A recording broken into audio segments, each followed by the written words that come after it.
अस्सलाम वालेकुम मुंहिंजा दोस्तो। घणे वक़्त खां वठी मां इहो सोचां पियो त शाइरीअ जे फ़न जे हवाले सां कुझु प्रोग्राम यूट्यूब ते रखिजे। ऐं मां सम्झां थो जेकॾहिं असांजा व्यूवर्स दोस्त जेके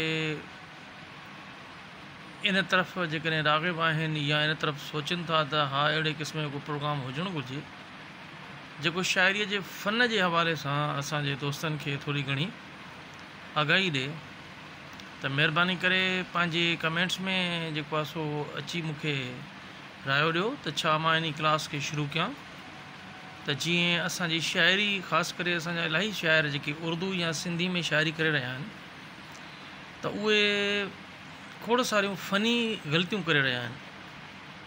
ऐं जेके फ़नी ग़लतियूं करे रहिया आहिनि ऐं मां उन्हनि जो जॾहिं चेक थो कयां उस्ताद वग़ैरह त उहे बि फ़नी ग़लतियुनि में मुलविस आहिनि, जेको हिकु वॾो माना अलमियो आहे त ईअं न थियणु खपे। ऐं जॾहिं वरी उन जे उस्तादनि सां राब्तो रखिजे थो या उन्हनि जा कमेंट्स किथे किथे पढ़जनि था या किताबनि में या जेको आहे सोशल मीडिया ते, त ख़बर पवे थी त उन्हनि जो आइडियो इहो आहे या उन्हनि जो नज़रियो इहो आहे त शाइरीअ जे वज़न ऐं बहरनि ते तवजो न ॾियो, शाइरीअ जे ख़्याल ते तवजो ॾियो। त इन जे लाइ मां चाहियां थो त इहो बिल्कुलु हिकिड़ो स्लोगन जेको आहे ग़लति स्लोगन आहे ऐं इन स्लोगन खे ख़तमु थियणु खपे। ऐं हिकिड़े बाक़ाइदगी सां मां चाहियां थो त तव्हांजे लाइ हिकिड़ी क्लास शुरू कजे यूट्यूब जे रस्ते।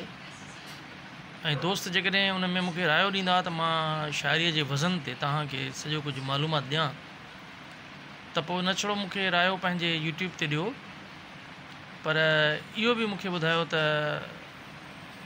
इन शइ खे अॻिते जेको आहे सो वधाइजे।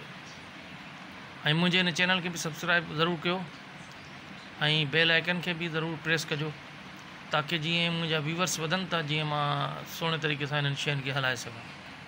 वॾी महिरबानी मुंहिंजा मिठा, ऐं कमेंट्स ज़रूरु ॾिजो त हिन शइ खे हलाइजे या न हलाइजे। वॾी महिरबानी। अस्सलाम वालेकुम।